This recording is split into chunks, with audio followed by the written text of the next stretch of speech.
Hi folks, this is all the fruit. And when I found this melons with the almost black color on the market of Bogor in Java, of course I had to have them. Some people call them Blewah, which is a standard name for melons here. When you Google it, it's Cucumis melo or cantalupensis. In contrast, by the way, to those Timon suri, which are also a melon, Cucumis melo var reticulatus. Well, this reticulatus cantalupensis division is sometimes a little bit sketchy, but at least it seems to be a consensus that Blewah is a Cucumis melo var cantalupensis. And most of the pictures of Blewah I saw online were of similar looking melons, so it checks out. It smells a bit like a melon.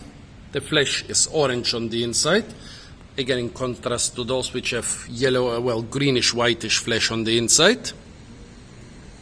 Now about this unusual color.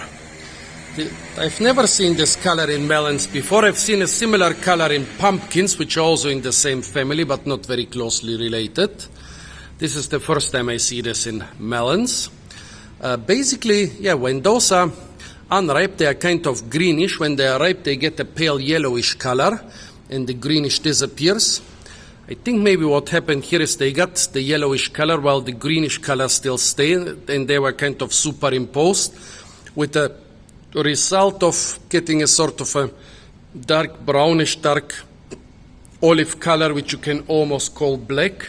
Look here, compared with the blackish concrete surface. It's basically the same. Also, now this video is not altered in color. Look at that. The wall is painted red, the pool is painted green, but if you look around, the colors are more or less natural. I didn't tamper with that video. The color of this thing is really blackish. I saw those blackish melons in 2 or 3 stalls, but in most other stalls, the unripe ones were greenish, something like this color, while the ripe ones were yellowish, something like this color with a little bit of green still there. So as I said, I guess here this is just some variation where they don't lose the green color of the unripe melons but get the yellow color of the ripe melons, and they get superimposed. Let's try those things. Boring.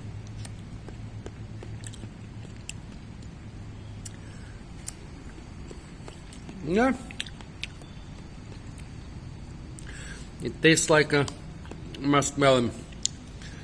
It's a bit sweet and a bit aromatic.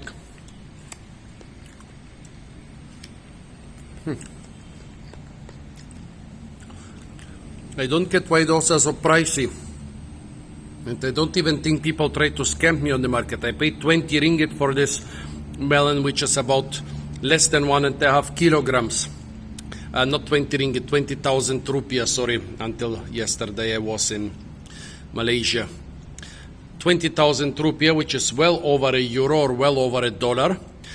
For 20,000 rupiah, I also got 2 kilograms of mangosteen on the same market.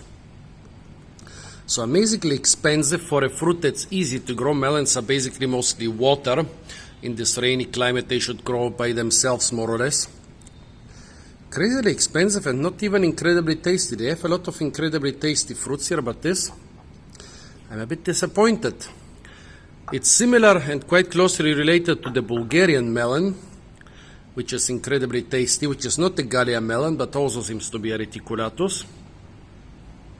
Quite disappointed by this one. Yes, it is flavorful, it is sweet, but the flavor is not enough and the sweetness is by far not enough.